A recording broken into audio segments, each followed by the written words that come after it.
Hey everyone, welcome to English Conversation Zone. Hi there, I'm Rose, and I'm so excited to be here today.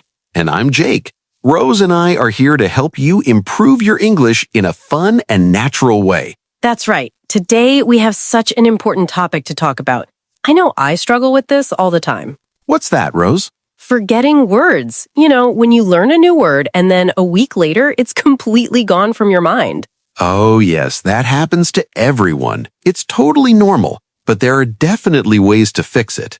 Your likes and subscribes motivate us so much. Please share this video with your friends. All right, so let's dive right in. The first thing we need to understand is why we forget words in the first place. Yeah, why does that happen? Sometimes I feel like my brain is just a leaky bucket. That's a great way to put it.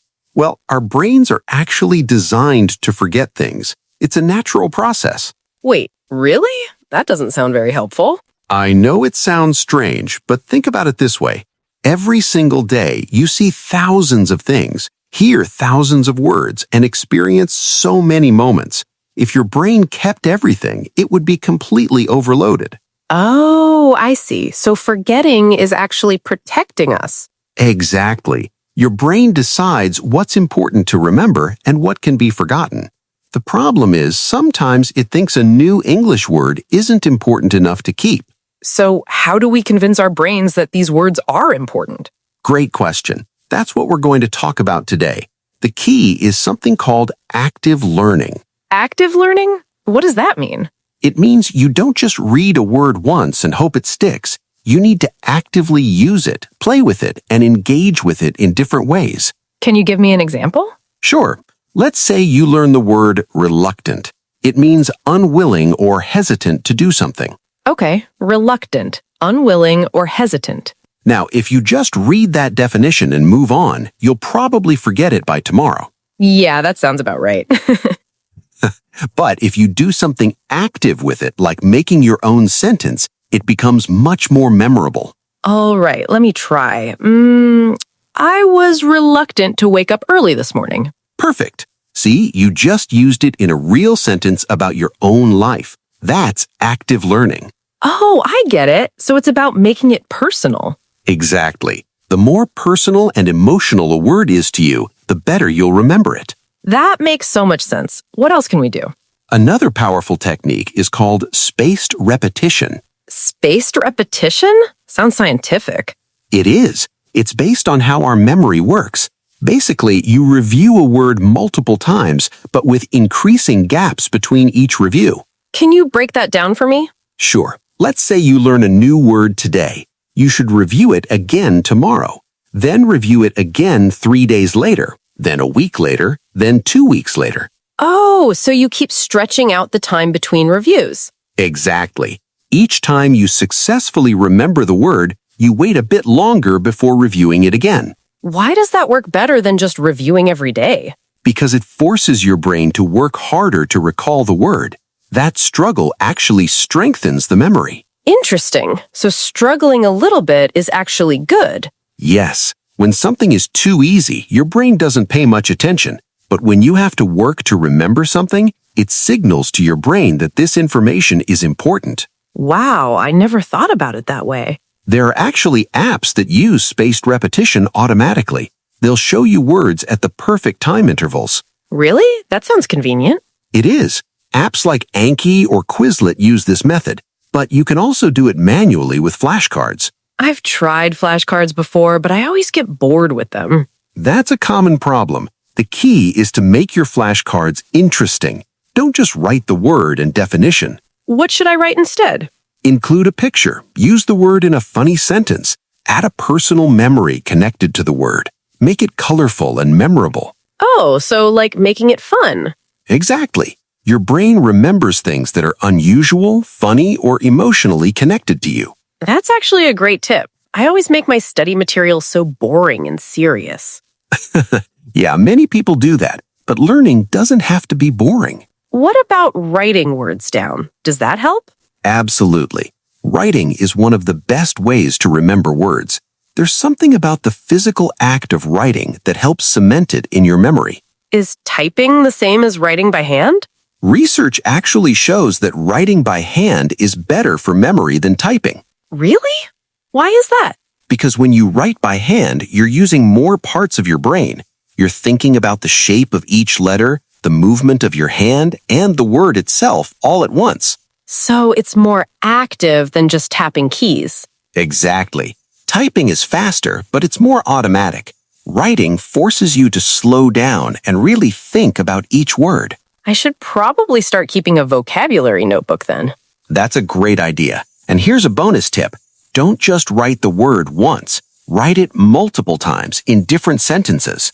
Different sentences?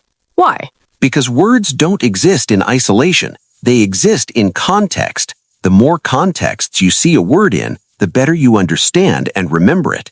Can you give me an example? Sure, let's use the word hesitate. You could write, I hesitate to ask for help. Then write, don't hesitate to call me. Then, she spoke without hesitation. Oh, I see. So you're showing different ways to use the word. Exactly. And notice how the last one uses the noun form, hesitation. That's also really helpful. So learning related words together helps too. Yes, learning word families is super effective. If you learn hesitate, also learn hesitant, hesitating, and hesitantly. That's like getting 4 words for the price of 1. Exactly. Plus, they're all connected in your mind, so remembering one helps you remember the others. What about using new words in conversation? Does that help? That's probably the most powerful method of all. When you actually use a word in real conversation, you're engaging with it on the deepest level. But what if I use it wrong? That's embarrassing. Don't worry about making mistakes. Mistakes are part of learning, and honestly, most people won't even notice small errors. That's reassuring, but sometimes I'm just too scared to try. I understand that feeling, but here's the thing. The fear of making mistakes is often worse than actually making them. You're right. I need to be braver. Exactly. And here's a trick. Try to use a new word within 24 hours of learning it, Why 24 hours? because that's when the word is freshest in your mind. If you wait too long, you'll forget it before you even get a chance to use it. That makes sense. So I should plan opportunities to use new words? Yes. For example, if you learn the word exhausted, try to use it the next day when talking about how tired you are. I can do that. Though I feel exhausted pretty often. Haha, perfect. You just used it right now. See how natural that was? Oh wow, I did. I didn't even think about it. That's the goal. You want words to become automatic, not something you have to consciously think about. How long does it usually take for a word to become automatic? It varies, but generally you need to encounter a word 7 to 10 times in different contexts before it really sticks. That's a lot. It sounds like a lot, but think about it. If you see it once today, use it once tomorrow, hear it in a podcast, read it in an article, and use it in conversation a few times, you'll hit that number pretty quickly. That's true. So it's about surrounding yourself with the word. Exactly. Which brings me to another important point. Immersion. Immersion? Like living in an English-speaking country? That's one form of immersion, but you can create immersion anywhere. It's about surrounding yourself with English as much as possible. How do I do that if I'm not living in an English-speaking country? There are so many ways. Watch English movies and TV shows, listen to English podcasts, read English books, follow English speakers on social media. I do some of those things, but I still forget words. The key is active immersion, not passive immersion. What's the difference? Passive immersion is just letting English wash over you without really engaging. Active immersion means you're paying attention, taking notes, looking up words, and trying to use what you learn. Oh, so I can't just watch TV and expect to improve automatically? Well, passive exposure does help, but active engagement is much more powerful. For example, when you watch a show, pause when you hear a new word, write it down, and try to use it later. That sounds like a lot of work. It is more work initially, but it becomes a habit, and the results are worth it. I guess I need to be more intentional about my learning. Exactly. Being intentional makes all the difference. Now, let me tell you about another technique called the association method. The association method? What's that? It's where you connect a new word to something you already know. The more vivid and unusual the connection, the better. Can you give me an example? Sure. Let's say you want to remember the word gullible, which means easily fooled or too willing to believe things. Okay, gullible. Now, you could imagine a gull, that's a seabird, right? Imagine a really silly gull that believes everything other birds tell it. That's funny. So gull plus ibble equals gullible. Exactly. Now you have a visual image connected to the word. Whenever you think of the word, you'll remember that silly gull. That's actually really clever. Does this work for all words? It works especially well for difficult or abstract words. You just need to get creative with your associations. What if I can't think of a good association? Then try connecting it to a personal memory or experience. For example, if you learn the word nostalgic, think about a time when you felt nostalgic. Oh, like when I look at old photos from high school? Perfect. Now, whenever you think of nostalgic, you'll remember that feeling in those photos. This is so helpful. I wish I had known these techniques years ago. It's never too late to start. Now, let's talk about another common problem, learning too many words at once. Oh, I'm definitely guilty of that. I always want to learn everything immediately. That enthusiasm is great, but it can actually work against you. Really? Why? Because your brain can only handle so much new information at once. If you try to learn 50 new words in one day, you'll probably forget most of them. So how many words should I learn per day? It depends on the person, but 5 to 10 new words per day is a good range for most learners. That seems so little. It might seem small, but think about it. If you learn and actually remember 7 words every day, that's 49 words a week, over 200 per month, and more than 2,500 per year. Wow. When you put it that way, it's actually a lot. Exactly. Slow and steady wins the race. It's better to really learn 7 words than to temporarily see 50 and forget them all. That makes sense. Quality over quantity. Exactly. And here's another tip. Focus on high-frequency words first. High-frequency words? Words that are used most often in everyday English. These are the words that will give you the most benefit. How do I know which words are high frequency? There are lists available online. The top 1,000 most common words cover about 80% of everyday conversation. Really? Just 1,000 words? Yep. Once you know those, you can understand most basic conversations. Then you can gradually add more specialized vocabulary. That's actually encouraging. It makes learning feel more achievable. That's the idea. Learning should feel motivating, not overwhelming. What about words that are similar to each other? I always mix those up. Ah, yes, confusing word pairs. That's very common. Words like affect and effect, or complement and complement. Yes, those drive me crazy. The trick is to create very clear, distinct examples for each word. Don't just learn them together. Give each one its own identity. How do I do that? Let's use borrow and lend as an example. Many learners confuse these. I sometimes mix those up too. Okay, so for borrow, create a sentence where you are receiving something. Can I borrow your pen? Okay, borrow is when I take something temporarily. Right. Now for lend, create a sentence where you are giving something. I can lend you my pen. Oh, so borrow is receiving, lend is giving. Exactly. And if you create strong example sentences for each one, you'll stop confusing them. That's really helpful. I'm going to practice that. Great. Now, let's talk about review strategies. Even with all these techniques, you still need to review regularly. How often should I review? Ideally, you should have a daily review session, even if it's just 10 or 15 minutes. Every single day? Yes, but it doesn't have to be long. Consistency is more important than duration. 15 minutes every day is better than 2 hours once a week. Why is that? Because your brain needs regular reinforcement. If you wait a whole week between review sessions, you'll forget most of what you learned. That makes sense. So daily practice is key. Exactly. And here's a fun way to review. Teach someone else. Teach someone else, but I'm still learning myself. That's okay. Teaching is one of the best ways to learn. When you explain something to someone else, you have to really understand it yourself. I never thought about it that way. Try this. When you learn a new word, explain it to a friend or family member, or even explain it to yourself out loud.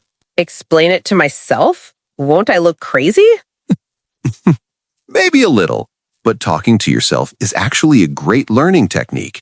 It forces you to organize your thoughts and use the language actively. I'll give it a try. What if I don't have anyone to practice with?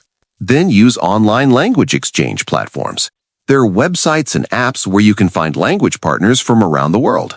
Really? That sounds cool. It is. You can practice English with native speakers, and in return, you can help them learn your native language. That's a win-win situation. Exactly. And it gives you real conversation practice, which is invaluable. What about keeping a vocabulary journal? Is that helpful? Absolutely. A vocabulary journal is one of the most effective tools for retention. How should I organize it? There are many ways, but here's what I recommend. Don't just list words alphabetically. Instead, group them by theme or topic. Like all food words together, all work words together? Exactly. Your brain remembers things when they're connected to each other. What else should I include in my journal? For each word, write the definition, an example sentence, the pronunciation if it's tricky, any related words, and maybe a drawing or symbol to help you remember. That sounds comprehensive. It is, but you don't have to do all of that for every word. Just include whatever helps you personally. I like the idea of drawing pictures. I'm a visual learner. Perfect. Use whatever works for your learning style. Some people are visual, some are auditory, some are kinesthetic. Kinesthetic. What's that? It means learning through movement and action. Kinesthetic learners remember things better when they involve physical activity. How does that work with vocabulary? You could act out the word. For example, if you're learning the word shiver, you could actually shiver while saying it. That's funny, but I can see how it would help you remember. Exactly. The more senses you engage, the stronger the memory. So I should see the word, say the word, write the word, and maybe even act it out? If possible, yes. The more ways you interact with a word, the better. This is giving me so many ideas. Good. Now, let me tell you about one more powerful technique, the keyword method. The keyword method? Is that different from the association method? It's similar, but more specific. You create a keyword in your native language that sounds like the English word, then create a visual connection. Can you give me an example? Sure. Let's say you're learning the word grief, which means deep sadness, especially after someone dies. Okay, grief. Now, you think of a word in your language that sounds similar. Maybe grief sounds like something in your language? I'm not sure. That's okay. This method works better with some words than others. Let me give you a different example. The word embarrassed. Embarrassed, like feeling ashamed or uncomfortable. Exactly. Now, maybe the first part, em-bar, sounds like embrace or embark, or even just bar. Okay, like a bar where you drink. Sure. So you could imagine being so embarrassed that you hide behind a bar, or your face turns as red as a bar sign. That's creative. The point is to create any connection that helps you remember. It doesn't have to be perfect. I'll try to use this method with words I find really difficult. Good idea. Now, let's talk about something important. Being patient with yourself. Being patient with myself? Yes, a lot of learners get frustrated when they forget words, but forgetting is a normal part of the learning process. But it feels so discouraging when I forget something I studied. I know, but think about it this way. Every time you forget and then relearn a word, the memory gets stronger. Really? Yes, it's like exercising a muscle. The struggle makes it stronger. Scientists call this desirable difficulty. Desirable difficulty. So forgetting is actually helping me learn? In a way, yes. As long as you review the word again after forgetting it, you're strengthening that memory pathway. That makes me feel better about forgetting things. Good. The key is to not give up. Keep reviewing, keep using the words, and gradually they'll stick. How long does it usually take for a word to really stick permanently? It varies, but most words need to be encountered and used 15 to 20 times before they become truly automatic. Wow, that's more than I thought. But remember, those encounters add up quickly if you're actively using the language. Reading, listening, speaking, writing, each time counts. So I just need to be consistent and patient. Exactly. And celebrate your progress along the way.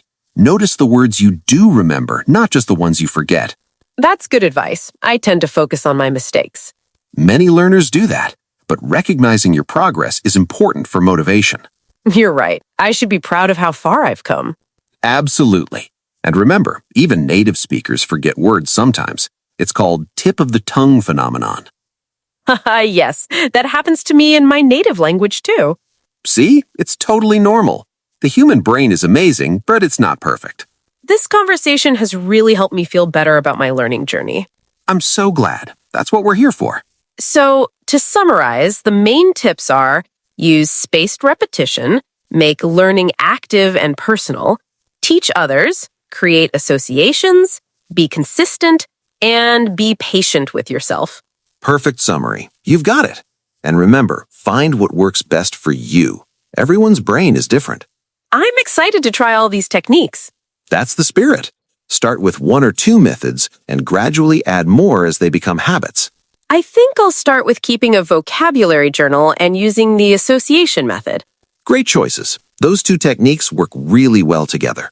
Thank you so much for all these helpful tips, Jake. You're very welcome, Rose. Thanks for such a great conversation. This has been really fun and educational. I feel much more confident about remembering vocabulary now. That's wonderful to hear. Remember, learning a language is a marathon, not a sprint. Slow and steady wins the race. Exactly. Well, everyone, we hope you found today's episode helpful. Yes, try out these techniques and see what works best for you. Remember, the most important thing is to stay consistent and enjoy the journey. Happy learning, everyone. Thanks for joining us today on English Conversation Zone. See you next time. Bye, everyone. Keep practicing.